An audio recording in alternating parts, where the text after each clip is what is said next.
Dans les archives municipales de la ville de Vassouras, dans la vallée du Paraíba, repose un document daté de 1858 qui ne devrait pas exister. Un registre incomplet, partiellement brûlé, dont les pages survivantes recensent 73 noms suivis d'une seule annotation répétée. Mort par accident de travail. 73 accidents, sur la même plantation, en moins de 4 ans. Et puis, dans la marge du dernier feuillet, une note griffonnée d'une main tremblante. « Dieu nous pardonne ce que nous avons permis. Le sang de Domingos Ferreira crie encore depuis la terre. Si vous nous écoutez en ce moment, peu importe d'où vous venez, sachez que cette histoire pourrait avoir eu lieu près de chez vous. Le mal n'a pas de frontières. Abonnez-vous à cette chaîne et dites-nous en commentaire de quelle ville vous nous écoutez. Nous lisons chacun de vos messages. Maintenant, laissez-moi vous raconter ce qui s'est réellement passé dans cette plantation, loin de tout, où la mort était devenue une routine et où un homme a défié le système qu'il avait créé. L'année 1854 marque l'apogée de la production caféière dans la vallée du Paraíba. Cette région fertile, nichée entre Rio de Janeiro et São Paulo, qui a fait la richesse de l'empire du Brésil. Les fazendas se sont multipliées sur ces terres rouges et vallonnées, transformant la forêt atlantique en mer de caféiers à perte de vue. C'est l'or vert qui nourrit les caisses impériales, qui finance les palais de Pétropolis, qui permettent aux barons du café de rivaliser avec l'aristocratie européenne. Mais cette richesse a un prix que personne ne veut calculer. Un prix payé en sueur, en sang, en vie brisée. La Fazenda Santa Luzia s'étend sur plus de 2000 hectares de terres ondulantes.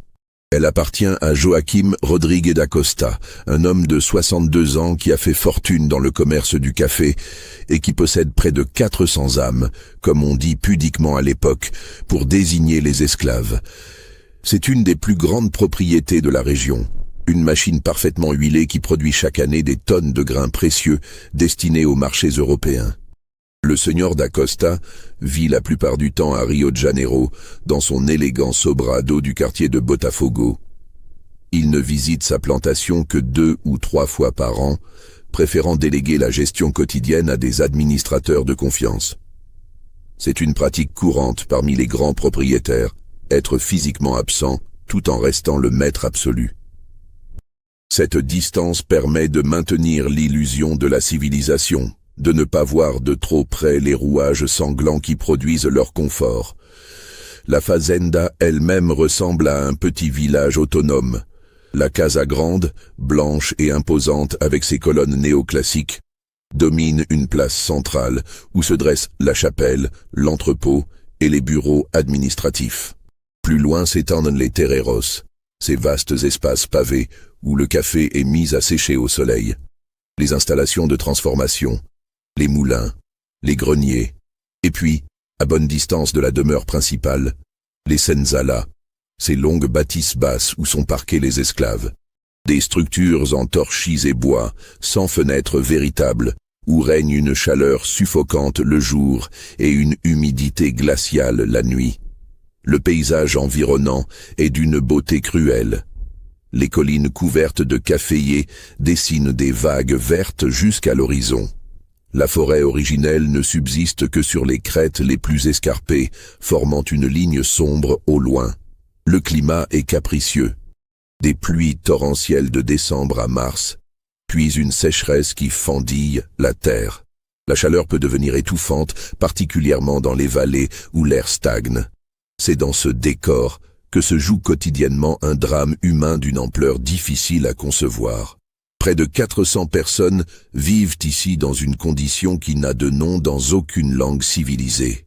Des hommes, des femmes, des enfants arrachés à l'Afrique ou nés dans les senzalas, propriété légale d'un homme qu'ils ne voient presque jamais. Leur vie est réglée par un système d'une précision implacable. Levé avant l'aube, travail au champ jusqu'au coucher du soleil, ration minimale de haricots noirs et de farine de manioc, retour au senzala sous surveillance, porte verrouillée de l'extérieur. La société de la fazenda reproduit en miniature les hiérarchies de l'empire. Au sommet, le propriétaire absent. Juste en dessous, l'administrateur, un Portugais nommé Antonio Silveira, qui vit dans une maison confortable près de la Casa Grande. Puis viennent les employés libres, le médecin qui passe une fois par mois, le chapelain qui célèbre la messe le dimanche, les comptables, les artisans spécialisés. Et enfin, la masse des esclaves, elle-même divisée en catégories, les esclaves domestiques qui travaillent à la Casa Grande, les artisans qualifiés, les ouvriers agricoles, et tout en bas, les esclaves des champs, ceux qu'on appelle les pesas, les pièces, comme du mobilier. Mais il existe une figure qui échappe à cette classification simple.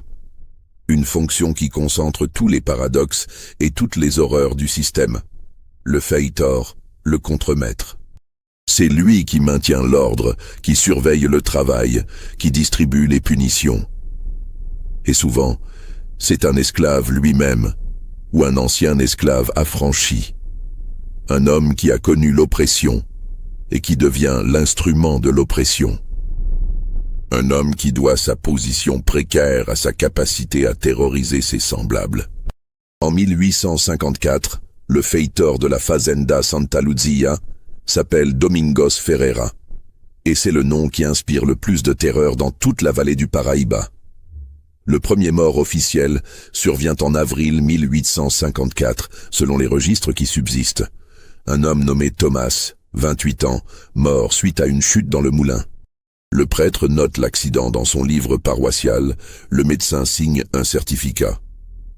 Le corps est enterré le soir même dans le petit cimetière réservé aux esclaves. Une parcelle de terre à l'écart, sans pierre tombale, sans cérémonie véritable. Mais les esclaves de la Fazenda racontent une autre histoire. Ils murmurent que Thomas n'est pas tombé, qu'il a été jeté, qu'il avait osé regarder Domingos Ferreira dans les yeux pendant trop longtemps, qu'il avait murmuré quelque chose que le contremaître avait interprété comme de l'insolence, et que, pour cette transgression microscopique, il a été traîné jusqu'au moulin et précipité dans les engrenages en marche. Les murmures sont dangereux dans une plantation. Ils peuvent se propager comme un incendie, éroder l'autorité, inspirer la rébellion. Alors ils restent secrets, chuchotés seulement dans l'obscurité des senzala, transmis par des regards, des silences chargés de sens. Personne ne parle ouvertement. Parler, c'est risquer de devenir le prochain accident. En mai, un autre nom s'ajoute au registre. João, 35 ans, mort d'épuisement par forte chaleur. En juin, c'est Maria, 19 ans, décédée suite à une fièvre soudaine. En juillet, 2 hommes et une femme. Août voit 4 nouveaux décès. Septembre en compte 5. Les chiffres augmentent de manière constante, presque mathématique. Et chaque fois, l'explication est banale, acceptable selon les standards de l'époque. Accident de travail, maladie, épuisement, chute. Les plantations sont des endroits dangereux après tout. La vie d'un esclave est brutale et courte. Les accidents arrivent. C'est le prix du progrès, du développement, de la civilisation qui s'étend sur ces terres sauvages. Mais certains commencent à remarquer. Un commerçant de Vassouras, qui fournit des outils à la Fazenda, s'étonne du nombre inhabituel de commandes pour des cercueils. Le médecin municipal, lors d'une conversation au club, mentionne qu'il doit signer beaucoup de certificats de décès pour Santa Luzia, plus que pour n'importe quelle autre propriété de taille comparable. Le prêtre qui dessert la Fazenda note dans son journal privé que les messes funéraires se multiplient d'une manière inquiétante. Mais personne ne pose de questions directes, personne ne demande à voir les corps, personne n'enquête vraiment. Parce que remettre en question la gestion d'une fazenda, c'est remettre en question le système lui-même.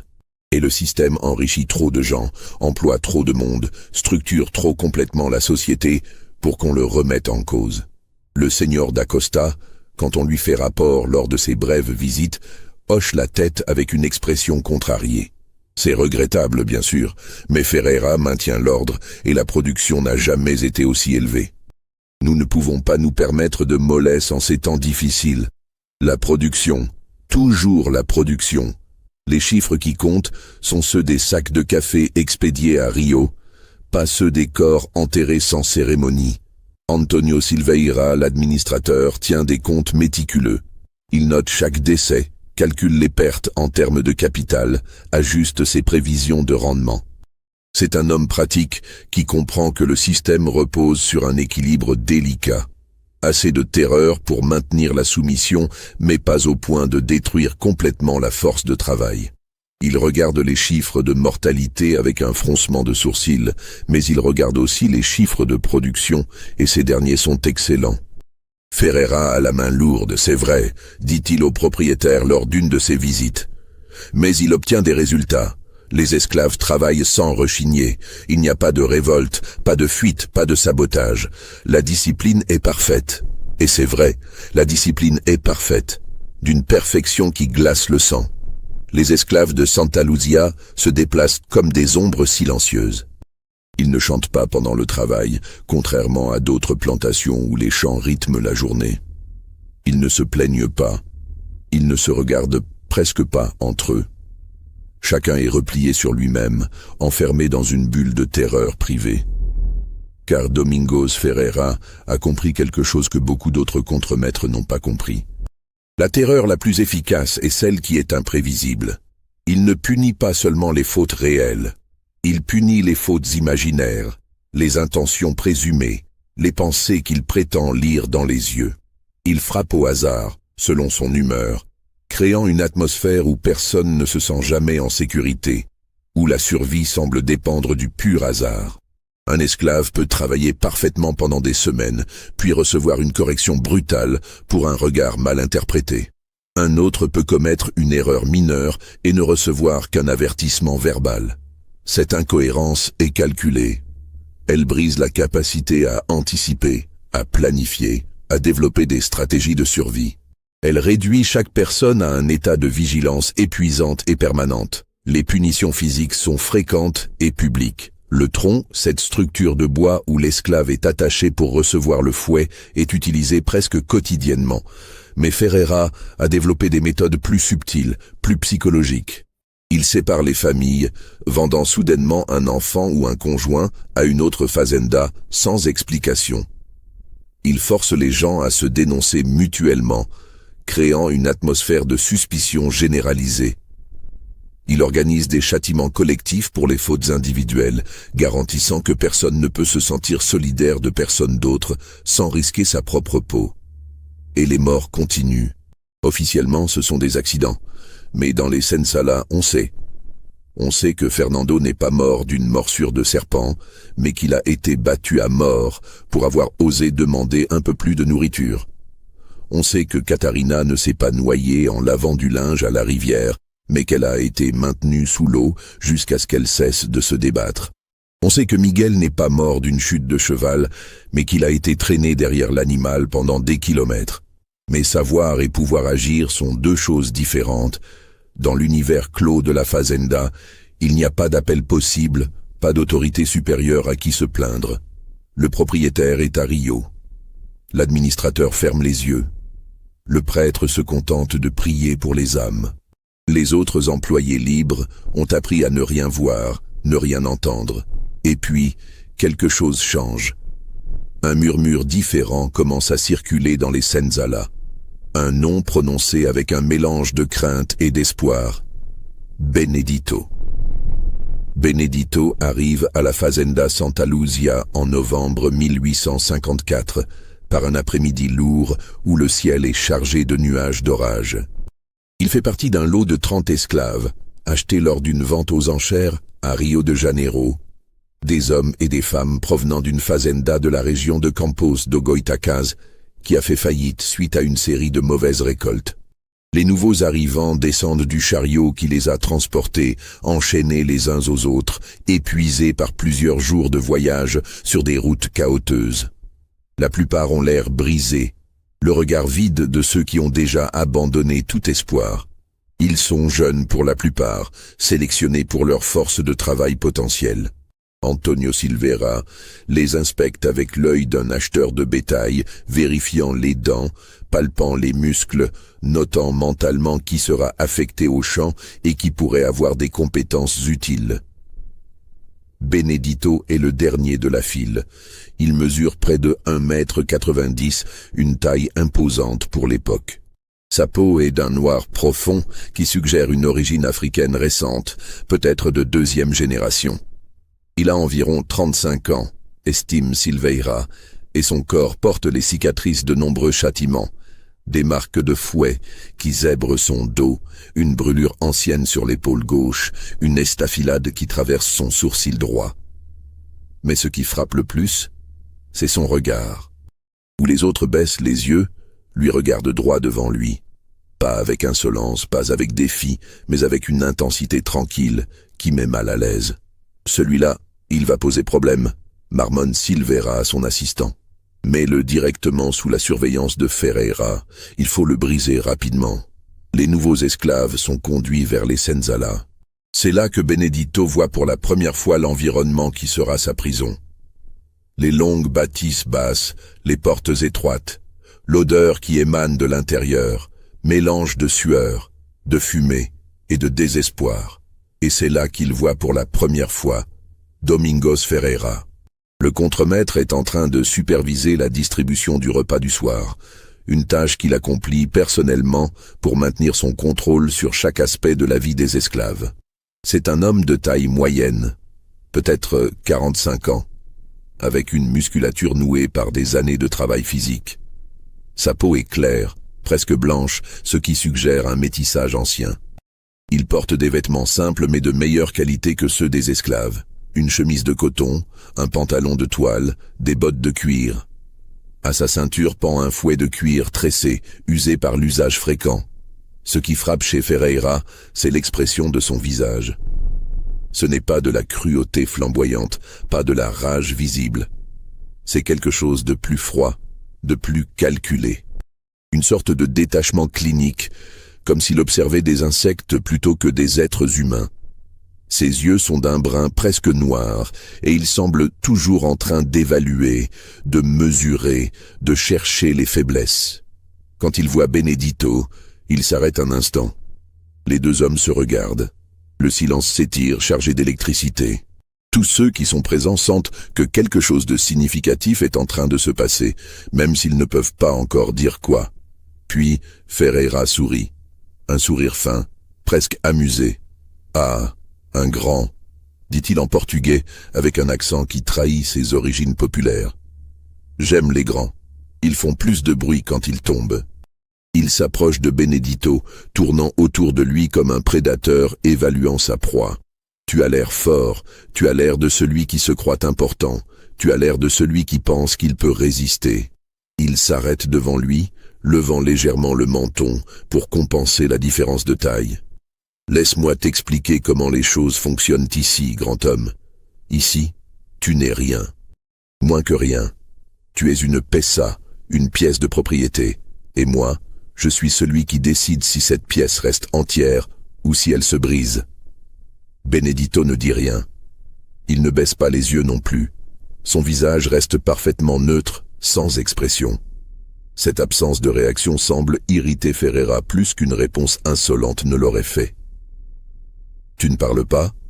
Tu es sourd ou simplement stupide ?» Ferreira tire son fouet de sa ceinture, le fait claquer dans l'air. Le bruit sec fait sursauter plusieurs esclaves présents. Quand je te parle, tu réponds. Tu dis « Oui, Seigneur Feitor ». Tu baisses les yeux. Tu montres du respect. « Oui, Seigneur Feitor », dit Benedito d'une voix grave et posée. Mais ses yeux ne baissent pas.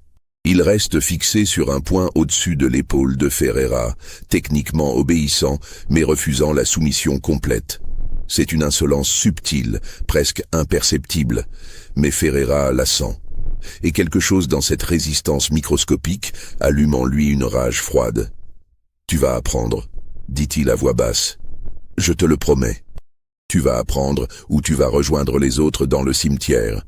C'est ta seule alternative ici. Obéir ou mourir. » Cette nuit-là, dans les senzalas, les anciens esclaves de Santa Luzia expliquent la situation aux nouveaux venus. Ils parlent à voix basse, conscients que les murs peuvent avoir des oreilles, que Ferreira a ses informateurs parmi eux. Ne le regarde jamais dans les yeux. Ne le contredit jamais. Ne parle pas si on ne te le demande pas. Travaille dur, baisse la tête, prie Dieu et peut-être que tu survivras. C'est le conseil standard, répété comme une litanie de survie. Mais quelqu'un d'autre parle aussi. Un vieil homme nommé Francisco, qui est à Santa Luzia depuis presque 20 ans.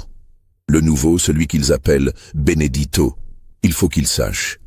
Ferreira l'a dans son viseur maintenant. Il va le tester, le pousser, chercher à le briser. S'il résiste, il mourra. Mais il hésite, regardant autour de lui avant de continuer. Mais si par miracle il tient bon, s'il trouve un moyen de survivre sans se soumettre complètement, alors peut-être que quelque chose va changer ici. Rien ne va changer, siffle une femme nommée Johanna. 73 personnes sont mortes depuis que Ferreira est arrivé. 73. Qui peut changer ça? Ce nouveau va mourir comme les autres, et nous allons continuer à courber la tête et à attendre notre tour. Mais dans le noir de la Senzala, certains commencent à observer Benedito avec une attention particulière. Car il y a quelque chose en lui qui ne correspond pas au profil habituel de l'esclave nouvellement acquis. Quelque chose dans sa manière de se tenir, dans son calme, dans cette absence totale de peur visible. Les jours suivants révèlent d'autres particularités. Benedito est assigné au travail des champs, le labeur le plus dur. Il se lève avant l'aube, mange sa ration en silence et part vers les caféiers avec les autres. Le travail est épuisant. Nettoyer les mauvaises herbes, cueillir les cerises de café mûres, porter des paniers de 30 kilos sur des sentiers escarpés. Tout cela sous un soleil de plomb ou sous des pluies torrentielles. Ferreira le surveille constamment pendant les premiers jours, cherchant visiblement un prétexte pour le punir. Mais Benedito ne lui donne aucune excuse. Il travaille méthodiquement, efficacement, sans se plaindre. Quand on lui donne un ordre, il obéit immédiatement. Quand on le corrige, il accepte sans protestation. Il semble s'être plié complètement aux exigences du système. Presque complètement. Car les observateurs attentifs remarquent de petites choses. La façon dont Benedito aide discrètement les plus faibles, portant furtivement une partie de leur charge quand personne ne regarde. La manière dont il partage sa ration avec ceux qui ont moins. Les regards qu'il échange avec certains. Des regards qui transmettent quelque chose. De l'encouragement peut-être, ou de l'espoir. Et puis il y a les histoires qui commencent à circuler, murmurées par ceux qui l'ont connu dans sa fazenda précédente. On dit que Benedito était respecté là-bas, pas craint mais respecté. Qu'il savait lire et écrire, chose extrêmement rare parmi les esclaves, compétences qu'il avait acquises on ne sait comment. Qu'il connaissait les plantes médicinales et soignait les malades. Qu'il était une sorte de leader naturel, quelqu'un vers qui les autres se tournaient en temps de crise.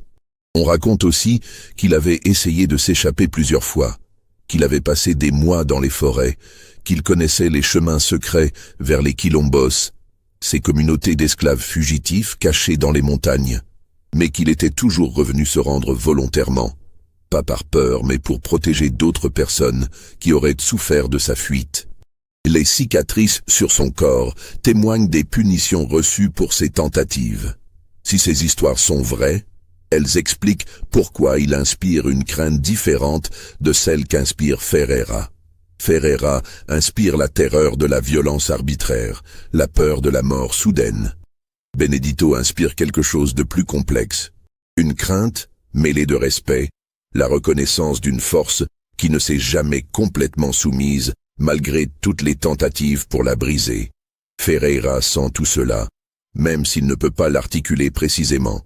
Il sent que sa domination est d'une certaine manière contestée par la simple existence de cet homme, et cela le met dans une rage de plus en plus visible. Les mois de décembre 1854 et janvier 1855 marquent le début de la saison des pluies.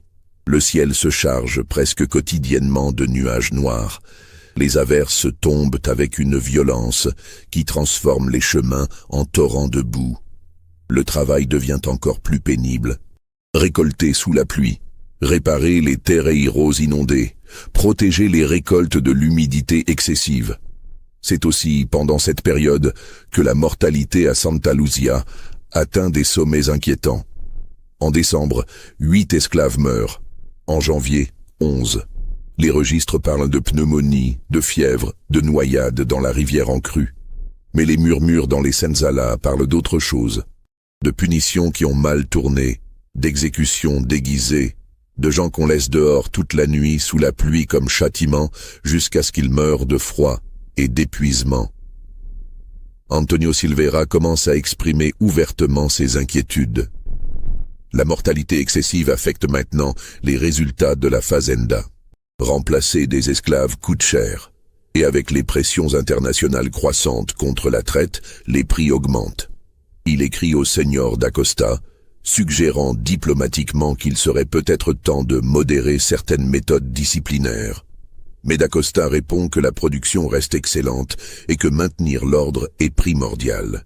Si nous montrons de la faiblesse maintenant, suggère-t-il dans sa lettre, nous risquons une rébellion. Mieux vaut une discipline ferme que le chaos. Faites confiance à Ferreira, il connaît son métier. Pendant ce temps, une dynamique étrange se développe entre Ferreira et Benedito. Le contremaître multiplie les tentatives pour provoquer une réaction, pour trouver un prétexte de punition exemplaire. Il assigne à Benedito les tâches les plus dures, les plus dangereuses. Il réduit sa ration de nourriture. Il l'insulte publiquement, essayant de provoquer une réponse verbale qui justifierait une correction. Mais Benedito reste imperturbable. Il accepte les tâches impossibles et les accomplit. Il survit avec moins de nourriture en partageant ce que d'autres lui donnent discrètement. Il écoute les insultes sans broncher, gardant ce même calme qui ressemble à de l'indifférence mais qui est en réalité quelque chose de beaucoup plus puissant. Une forme de résistance psychologique que Ferreira ne parvient pas à briser. Cette résistance passive commence à avoir un effet imprévu sur les autres esclaves. Ils observent que quelqu'un peut résister à Ferreira sans mourir immédiatement. Que la terreur absolue qu'il impose n'est peut-être pas aussi totale qu'elle le semblait. Ce n'est pas encore de la rébellion, loin de là, mais c'est une fissure minuscule dans l'armure de la peur. Et Ferreira le sent. Il sent que son pouvoir, qui repose entièrement sur la terreur qu'il inspire, est en train d'être sapé de manière subtile mais réelle. Les esclaves travaillent toujours, obéissent toujours. Mais il y a quelque chose de changé dans leur attitude. Quelque chose dans leur regard, dans leur posture. En février, il décide de forcer la situation. Il choisit un jeune homme nommé Paolo, 18 ans à peine, qui s'est lié d'amitié avec Benedito. Un matin, il l'accuse publiquement d'avoir volé de la nourriture. Accusation probablement fausse, mais impossible à réfuter. La punition est immédiate. 20 coups de fouet au tronc, devant tous les esclaves rassemblés. C'est une scène qui s'est répétée des centaines de fois. Paolo est attaché au poteau, torse nu. Ferreira prend son fouet, cette lanière de cuir tressé qui siffle dans l'air avant de mordre la chair. Le premier coup tombe, puis le deuxième, le troisième. Paolo crie, supplie, mais Ferreira continue méthodiquement, comptant à haute voix. 15, 16, 17. Benedito est dans la foule, immobile. Son visage ne trahit aucune émotion, mais ses mains sont serrées en poings si forts que ses jointures sont blanches. Ferreira le regarde entre chaque coup, cherchant la réaction, attendant l'intervention qui justifierait d'étendre la punition. 18, 19, 20. Paolo s'est évanoui au 15e coup. Son dos n'est plus qu'une masse sanglante. Ferreira détache le corps inerte et le laisse tomber dans la poussière. « Portez-le au Senzala », ordonne-t-il, et que cela serve de leçon à tous ceux qui pensent pouvoir me défier. Paolo meurt 3 jours plus tard, officiellement d'une infection suite à sa punition. C'est le 74e nom sur la liste invisible. Cette nuit-là, quelque chose se passe dans les Senzalas. Des murmures circulent, plus intenses qu'à l'habitude. Des regards s'échangent. Et Benedito, pour la première fois depuis son arrivée, parle longuement avec plusieurs personnes. Sa voix basse mais ferme portant dans l'obscurité. Personne ne sait exactement ce qui est dit. Mais le lendemain matin, l'atmosphère a changé. C'est subtil, presque imperceptible. Mais c'est là. Les esclaves se tiennent un peu plus droit. Ils se regardent, les uns les autres, un peu plus directement.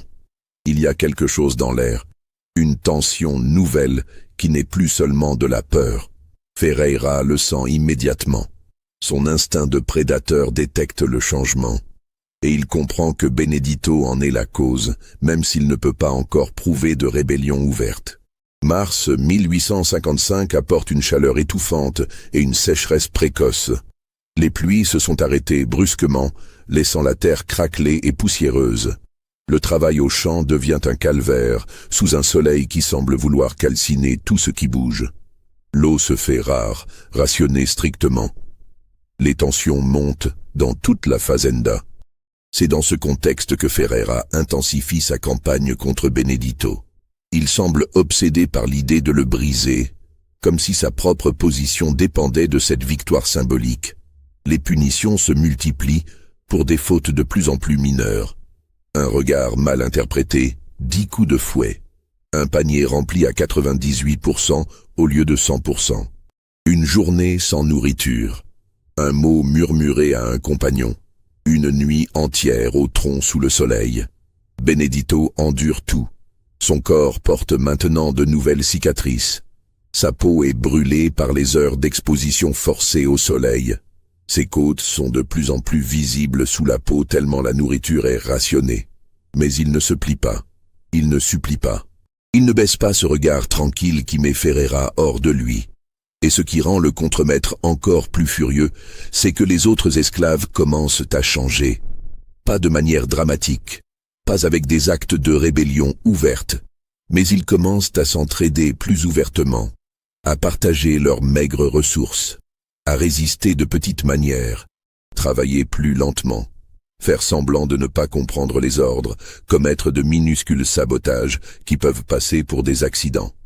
En mars, 3 esclaves meurent. En avril, 5. En mai, 7. 77, 78, 79, 80, 81, 82, 83, 84, 85, 86, 87, 88, 89 noms sur la liste qui ne devrait pas exister. Les registres officiels continuent à parler d'accidents et de maladies, mais même Antonio Silveira commence à s'alarmer sérieusement. Il convoque Ferreira dans son bureau, un entretien tendu où l'administrateur essaie de marcher sur la corde raide entre maintenir l'ordre et préserver le capital de la fazenda. Domingos, nous devons parler des chiffres, commence-t-il, étalant les registres sur son bureau. 89 morts en un an. C'est inacceptable. Le seigneur d'Acosta commence à poser des questions difficiles. Ferreira reste debout, les bras croisés, son visage fermé. Je maintiens l'ordre, c'est mon travail. Vous voulez que je sois plus doux? Très bien. Mais ne venez pas vous plaindre quand nous aurons une rébellion sur les bras. Il ne s'agit pas d'être doux, il s'agit d'être efficace. Tuer les esclaves n'est pas efficace. Il coûte de l'argent. Il représente un investissement. Un investissement qui ne vaut rien s'il se révolte, rétorque Ferreira. Vous ne comprenez pas ce qui se passe ici, Seigneur Silveira. Il y a un poison qui se répand parmi eux. Un poison nommé Benedito. Cet homme est dangereux. Pas parce qu'il fait quelque chose d'ouvertement rebelle, mais parce qu'il refuse de se soumettre vraiment. Et les autres le voient. Ils commencent à penser que c'est possible de résister. Alors vendez-le, débarrassez-vous de lui. Non. La réponse est catégorique. Je ne vais pas fuir devant lui. Je vais le briser, complètement, publiquement. Et quand je l'aurai fait, quand les autres verront même leur héros rampant à mes pieds, alors la vraie discipline reviendra. Silveira soupire, sentant qu'il ne peut pas gagner cet argument. Faites ce que vous devez faire. Mais essayez de limiter les dégâts collatéraux. Nous ne pouvons pas nous permettre de perdre beaucoup plus d'esclaves. Ce que ni Silveira ni Ferreira ne savent, c'est que quelque chose d'autre est en train de se développer dans l'ombre des Senzala. Benedito a commencé à organiser une forme de réseau de soutien mutuel parmi les esclaves. Rien de révolutionnaire, Rien qui ressemble à une conspiration pour une révolte. Plutôt un système où chacun veille sur les autres, où la nourriture est partagée plus équitablement, où les forts aident les faibles, où l'information circule plus rapidement. Il enseigne aussi, en silence et par l'exemple. Il montre comment économiser son énergie pour tenir toute la journée de travail, comment soigner les blessures mineures avec des plantes trouvées en bordure des champs, comment préserver sa dignité mentale même dans les pires circonstances, comment résister sans se rebeller, comment survivre sans se soumettre complètement. C'est subtil, presque invisible de l'extérieur, mais c'est là. Et c'est en train de changer la dynamique interne de la communauté des esclaves de Santa Luzia. Si cette histoire vous donne des frissons, si vous vous demandez comment tout cela va finir, laissez un like et dites-nous en commentaire ce que vous pensez qu'il va se passer. Votre engagement nous aide à continuer à vous raconter ces histoires oubliées. Le mois de juin commence par un événement inhabituel. Le Seigneur d'Acosta annonce qu'il va venir passer une semaine complète à la Fazenda, accompagné de sa famille et de plusieurs invités de Rio de Janeiro. C'est une visite rare, motivée autant par les beaux résultats de production que par les rapports inquiétants sur la mortalité. La Fazenda se prépare frénétiquement. La Casa Grande est nettoyée de fond en comble, les jardins sont refaits, les installations sont réparées et repeintes. Même les senzala reçoivent un coup de pinceau, créant une façade de propreté et d'ordre qui ne correspond en rien à la réalité quotidienne. Antonio Silveira est nerveux. Il sait que les invités vont observer, poser des questions, peut-être même demander à voir les livres de comptes en détail. Il convoque Ferreira et lui donne des instructions claires. Pendant cette semaine, vous allez être le contremaître modèle. Pas de punition visible, pas de violence. Vous montrez de la discipline, mais avec retenue. Vous me comprenez? Ferreira acquiesce, mais ses yeux trahissent sa frustration. Il sent que c'est le moment où il pourrait perdre son pouvoir, où les questions pourraient devenir trop insistantes, où quelqu'un pourrait décider qu'il est devenu un problème plutôt qu'une solution.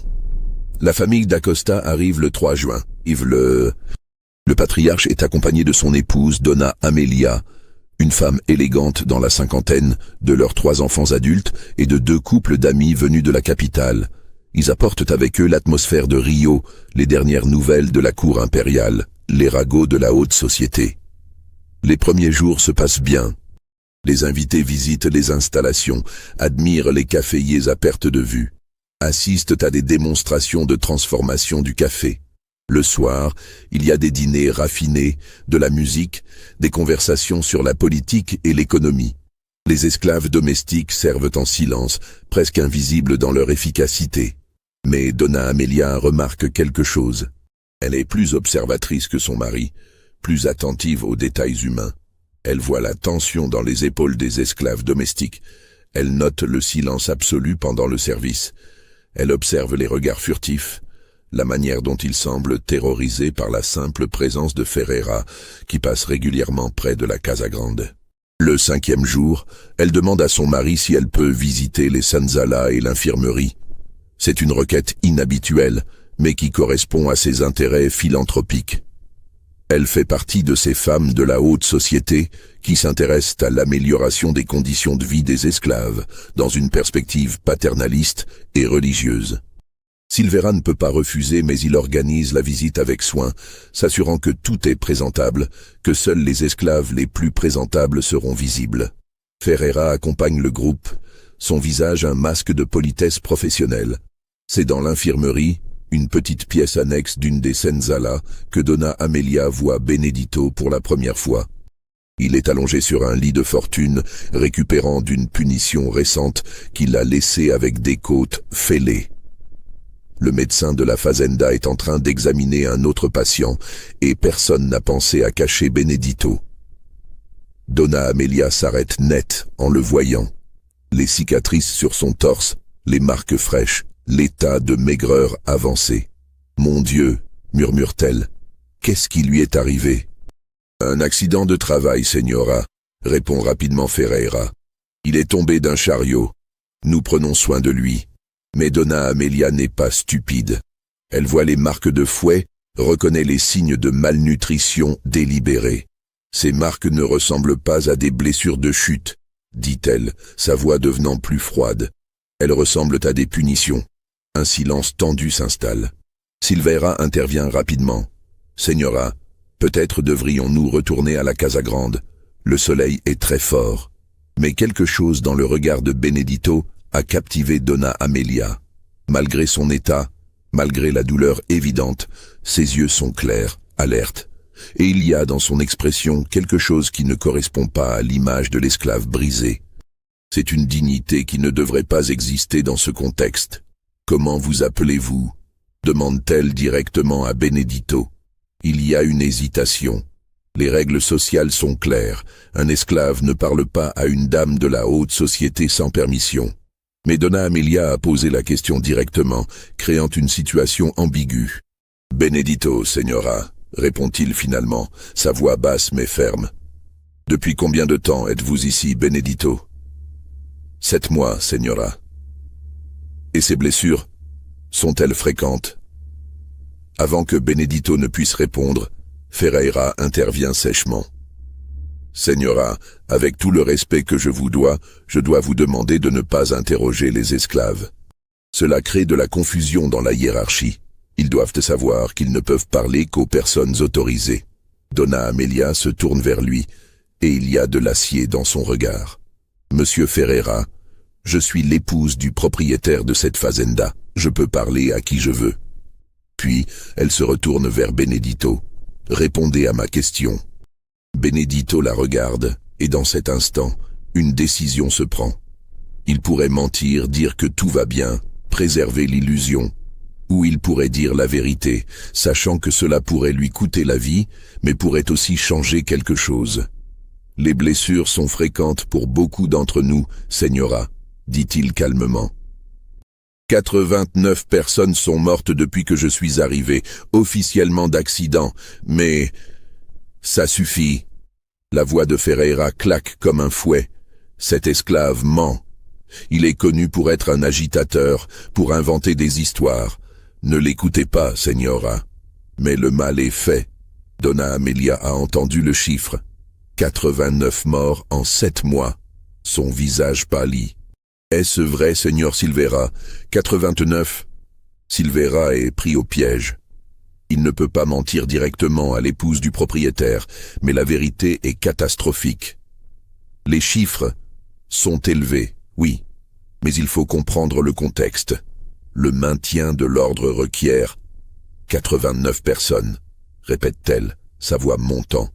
En 7 mois, c'est monstrueux. Mon mari doit savoir cela immédiatement. Elle sort de l'infirmerie d'un pas rapide, suivie par Silveira, qui essaie de limiter les dégâts. Les autres visiteurs échangent des regards mal à l'aise. Ferreira reste immobile, son visage devenu livide, ses mains tremblant légèrement de rage contenue. Il regarde Benedito et dans ses yeux, il y a maintenant quelque chose de nouveau. Une haine pure, absolue, qui dépasse largement la simple discipline. « Tu viens de signer ton arrêt de mort », murmure-t-il, « et ce ne sera pas rapide. Cette nuit-là, une réunion urgente a lieu dans la Casa Grande. D'Acosta, Silveira, Ferreira et le médecin sont présents. Donna Amelia insiste pour assister, malgré les protestations initiales de son mari. « Montrez-moi les registres », exige d'Acosta. Silveira sort les livres de compte, les certificats de décès, tous les documents officiels. Les chiffres sont là, indéniables. 89 morts en 14 mois. Un taux de mortalité de plus de 20%. « Comment est-ce possible ?»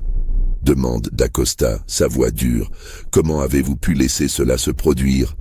Silveira essaie d'expliquer. Les nécessités de la discipline, les conditions difficiles, les maladies. Mais les excuses sonnent creuses face aux chiffres brutaux.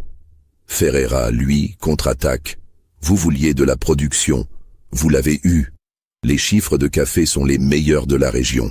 Vous vouliez de l'ordre. Vous l'avez eu. Pas une seule révolte, pas une seule tentative d'évasion réussie. C'est le prix de l'efficacité. Le prix est trop élevé, dit Donna Amelia fermement. C'est de la barbarie pure. Nous sommes des chrétiens. Nous avons une responsabilité envers ces âmes, même si elles nous appartiennent légalement. Ce sont des esclaves, rétorque Ferreira. Des biens, des outils. Si un outil se brise, on en achète un autre. Le silence qui suit est glacial. Même Da Costa, qui a pourtant défendu Ferreira jusqu'ici, semble mal à l'aise avec cette formulation si crue. Je pense, dit finalement Da Costa, pesant ses mots, que nous devons reconsidérer nos méthodes. Ferreira, vous avez fait du bon travail, mais peut-être qu'il est temps d'ajuster votre approche. Plus de mesures, moins de... Non. La voix de Ferreira est plate, définitive. Je ne vais pas changer mes méthodes parce qu'une dame de la capitale a eu les vapeurs en voyant des esclaves punis. Si vous voulez que cette fazenda reste productive, si vous voulez que ces animaux continuent à obéir, alors vous me laissez faire mon travail. Sinon, trouvez quelqu'un d'autre et regardez votre propriété sombrer dans le chaos. C'est une déclaration audacieuse, presque insubordonnée. Un contremaître ne parle pas ainsi à son employeur, mais Ferreira joue sa dernière carte, pariant que Da Costa n'osera pas le renvoyer par peur des conséquences. Il se trompe. Da Costa, influencé par sa femme et conscient que la situation est devenue intenable, prend une décision. Vous êtes renvoyé, Ferreira. Prenez vos affaires et quittez cette fazenda demain matin. Silveira, vous superviserez directement les contremaîtres adjoints en attendant que je trouve un remplaçant.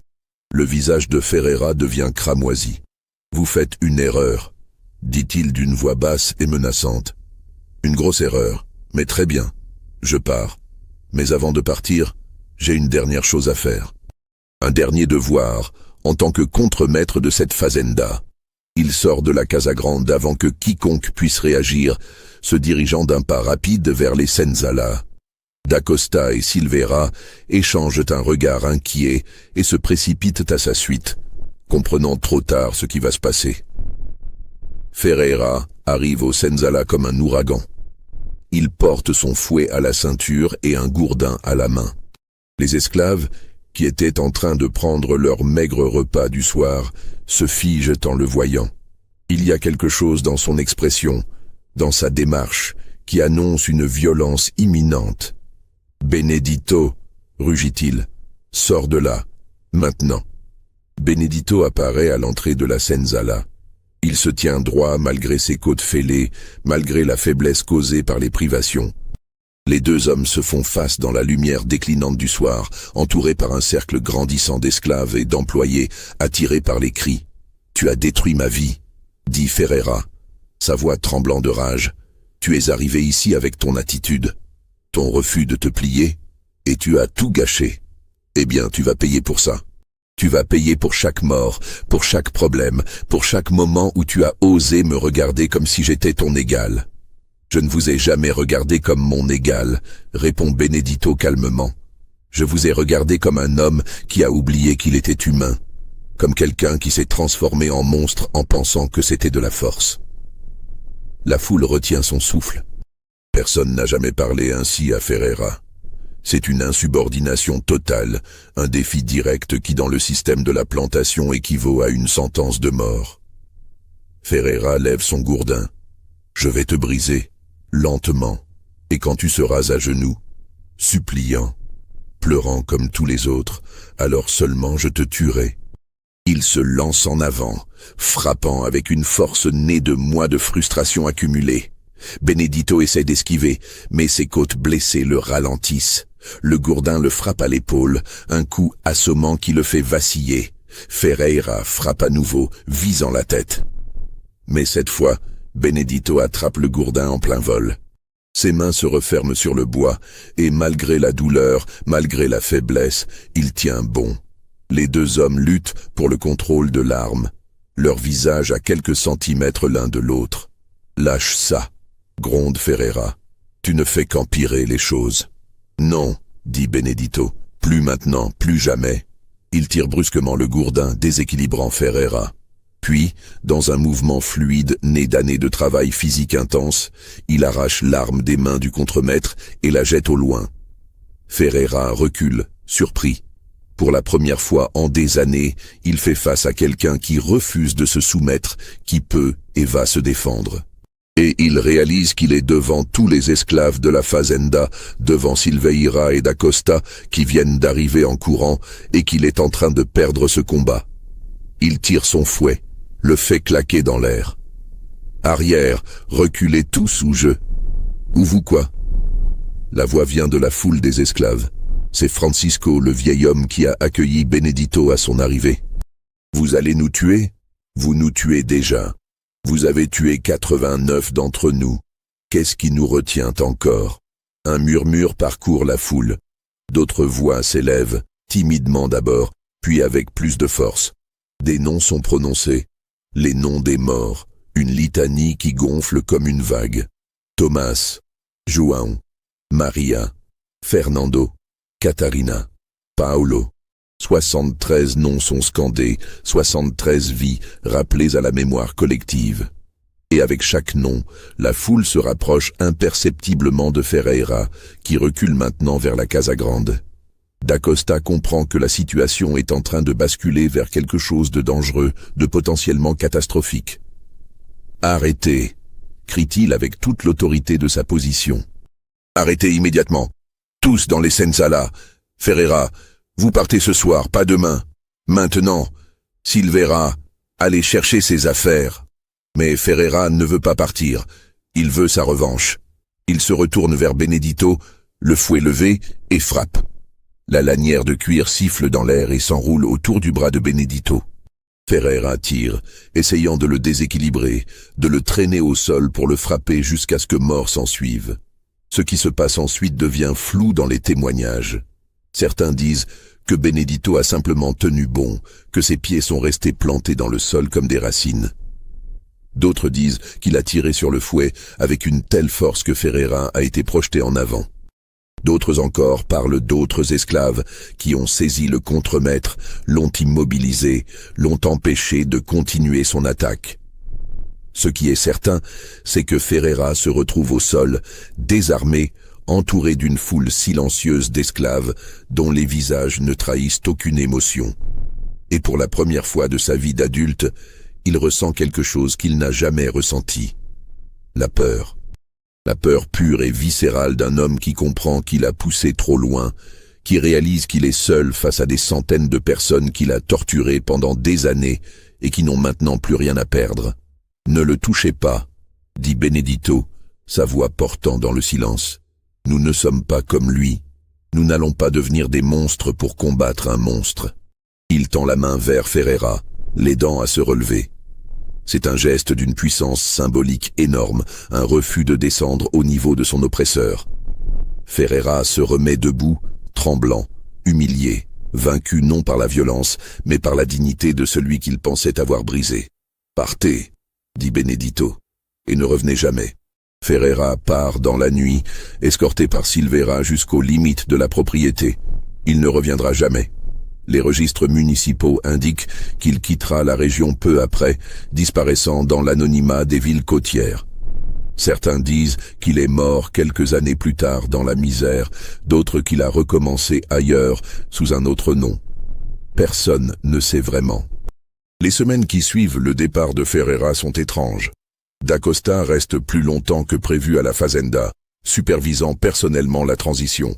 Il nomme un nouveau contremaître, un homme plus jeune recommandé par le prêtre local, avec des instructions explicites de maintenir la discipline sans recourir à la violence excessive. Les conditions s'améliorent, marginalement. Les rations sont légèrement augmentées. Les heures de travail sont réduites d'1 heure par jour. Un vrai médecin est embauché à temps plein.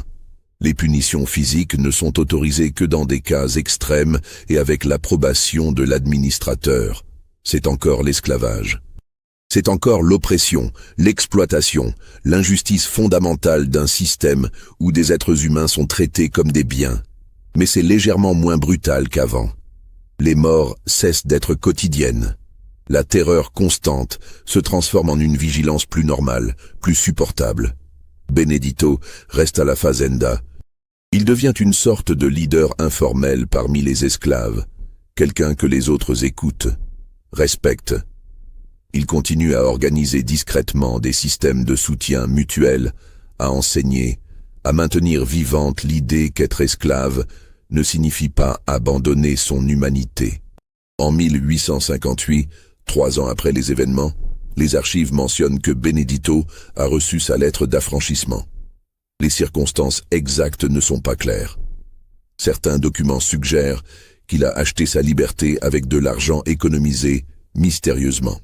D'autres suggèrent que c'était un cadeau de Donna Amelia, qui aurait maintenu une correspondance avec certains esclaves de la fazenda et aurait persuadé son mari d'accorder la liberté à quelques individus méritants. Quoi qu'il en soit, Benedito quitte Santa Luzia en homme libre. Les témoignages de l'époque le perdent ensuite de vue. Certains disent qu'il est parti vers le nord, vers les quilombos des montagnes où les esclaves fugitifs construisaient leur propre communauté. D'autres disent qu'il est resté dans la région, travaillant comme ouvrier libre et aidant d'autres esclaves à obtenir leur liberté. Ce qui est certain, c'est que son influence persiste. Les esclaves de Santa Luzia, même après son départ, maintiennent les systèmes qu'il a établis. Ils s'entraident, résistent de petites manières, préservent leur dignité, et il raconte son histoire, transmise de génération en génération, l'histoire de l'homme qui a tenu bon face au pire que le système pouvait lui infliger. La fazenda Santa Luzia elle-même survivra jusqu'à l'abolition de l'esclavage en 1888.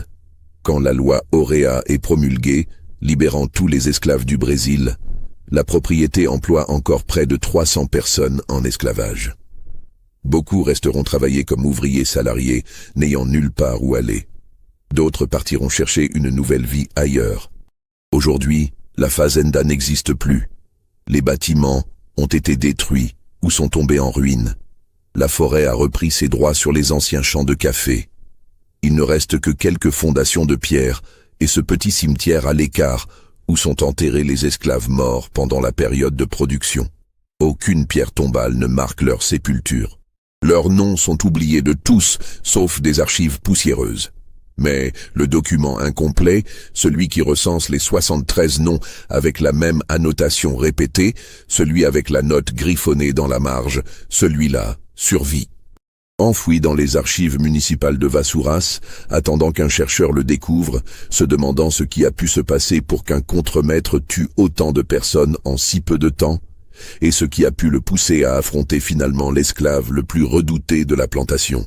Cette histoire est-elle vraie ?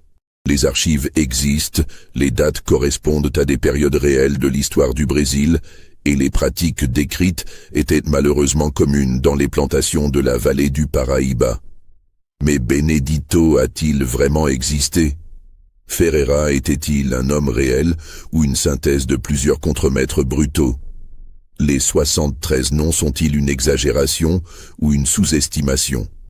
Nous ne le saurons probablement jamais avec certitude. L'histoire de l'esclavage au Brésil est pleine de trous, de documents perdus, de témoignages jamais enregistrés. Ce que nous savons, c'est que des hommes comme Benedito ont existé, que des résistances comme la sienne ont eu lieu, que la dignité humaine a survécu même dans les conditions les plus inhumaines. Vous pensez avoir découvert la vérité complète? Dites-nous ce que vous en pensez en commentaire. Abonnez-vous pour ne manquer aucune de ces histoires oubliées. Et partagez avec ceux qui doivent se souvenir que l'histoire n'est jamais aussi simple qu'elle le paraît.